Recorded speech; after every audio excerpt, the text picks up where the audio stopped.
Assalamualaikum warahmatullahi wabarakatuh. Perkenalkan, nama saya Nurdini Estika Putri dari Program Studi Pendidikan Guru Sekolah Dasar Universitas Lampung NPM 1913-053094, nomor absen 23, kelas semester 3C. Kali ini saya akan menjelaskan tentang bagaimana pembelajaran IPA diintegrasikan dengan mata pelajaran lain.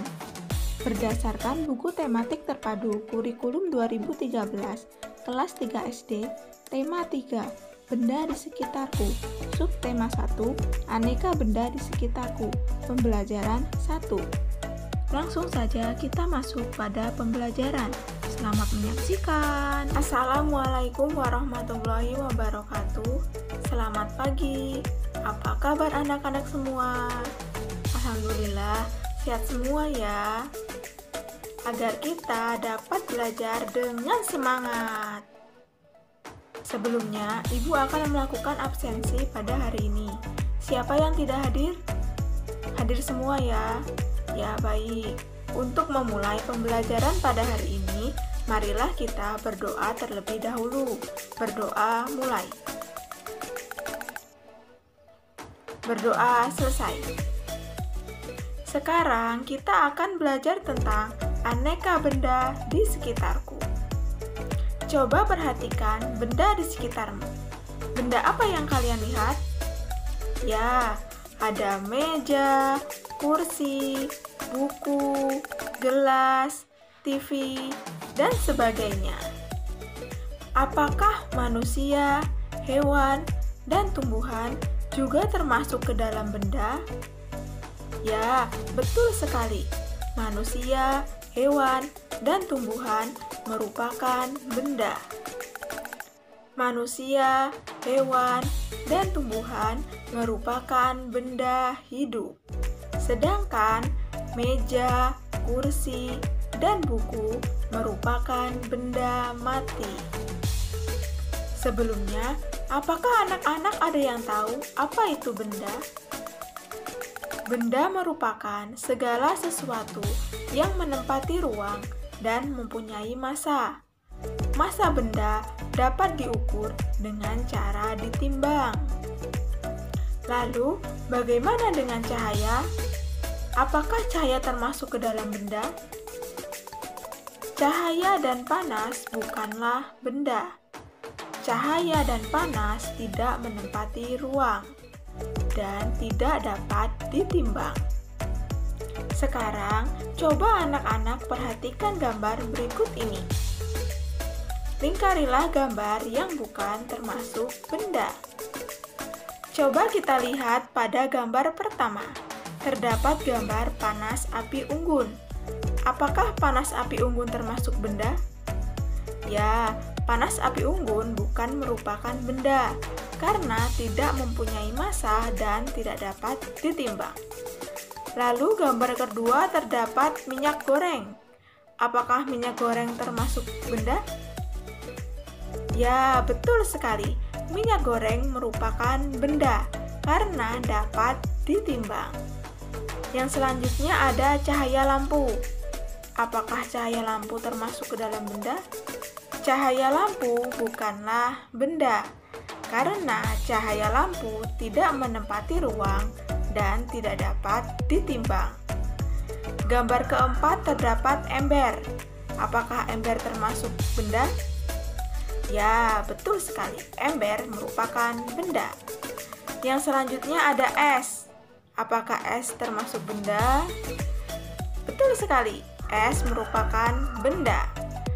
Yang selanjutnya ada balon. Apakah balon juga termasuk benda? Ya, betul sekali. Balon merupakan benda. Yang keenam ada suara. Apakah suara termasuk benda? Bukan. Suara bukanlah benda karena tidak dapat ditimbang. Yang selanjutnya ada radio. Apakah radio termasuk benda? Tepat sekali. Radio juga termasuk ke dalam benda. Dan yang terakhir ada hewan. Apakah hewan termasuk benda? Ya, betul. Hewan juga termasuk ke dalam benda. Kita tadi sudah dapat membedakan benda dan bukan benda. Perhatikan benda-benda di sekelilingmu. Benda-benda mempunyai warna, bentuk, dan ukuran tersendiri. Benda-benda dapat dikelompokkan berdasarkan fisiknya. Sifat fisik benda misalnya warna, bentuk, kekuatan, wujud, atau ukuran. Ukuran. Benda yang ada di sekitar kita mempunyai beragam ukuran. Ada yang besar dan ada yang kecil. Ada yang panjang dan ada yang pendek. Bentuk. Benda-benda di sekitar kita mempunyai beragam bentuk. Perhatikan bentuk-bentuk benda di bawah ini. Ada yang bundar, ada yang segitiga, ada yang segi empat, dan sebagainya. Warna. Benda di sekitar kita mempunyai warna yang beragam. Perhatikan warna-warna benda di bawah ini. Ada yang biru, ada yang ungu, ada yang kuning, dan sebagainya. Sekarang, bersama kelompokmu, perhatikanlah benda-benda di sekitarmu. Kelompokkanlah benda-benda tersebut. Kamu boleh mengelompokkannya berdasarkan ukuran, bentuk, ataupun warna. Dan tuliskanlah alasan pengelompokan yang kamu lakukan pada kolom berikut. Sekarang, coba perhatikan gambar berikut ini. Apakah sebelumnya kamu pernah melihat benda-benda ini? Benda-benda tersebut merupakan kelompok dari keanekaragaman jenis benda. Benda-benda tersebut dikelompokkan menurut fungsinya, yaitu alat untuk mengukur. Setiap alat ukur mempunyai satuan. Salah satu alat ukur yaitu penggaris. Penggaris merupakan alat ukur dengan satuan cm. Sekarang coba kita ukur pensil berikut ini dengan menggunakan penggaris. Langkah pertama, tempelkan penggaris pada benda yang akan diukur panjangnya. Mulailah pada titik 0 dan harus tepat dengan ujung awal dari panjang benda yang akan diukur. Lalu, nilai ukur benda ditunjukkan oleh garis pada skala penggaris yang bertepatan dengan ujung akhir panjang benda.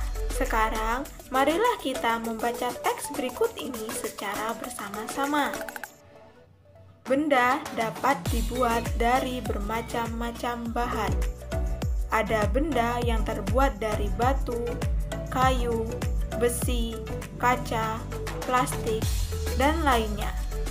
Setiap benda dapat menghasilkan bunyi yang khas jika diketuk.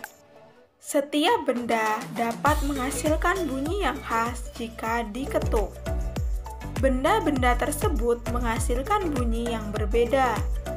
Ayo kita dengarkan bunyi-bunyian dari berbagai alat musik ritmis. Alat musik ritmis adalah alat musik yang tidak bernada, namun dapat menghasilkan irama lagu. Ada berbagai macam alat musik ritmis. Berikut ini beberapa contoh alat musik ritmis. Apakah kamu pernah memainkan alat musik di atas? Selain menggunakan alat musik, kita dapat menggunakan tepuk tangan untuk mengiringi lagu. Sekarang, marilah kita berlatih memukul pola ketukan berirama menggunakan simbol tangan berikut ini. Ketukan kuat,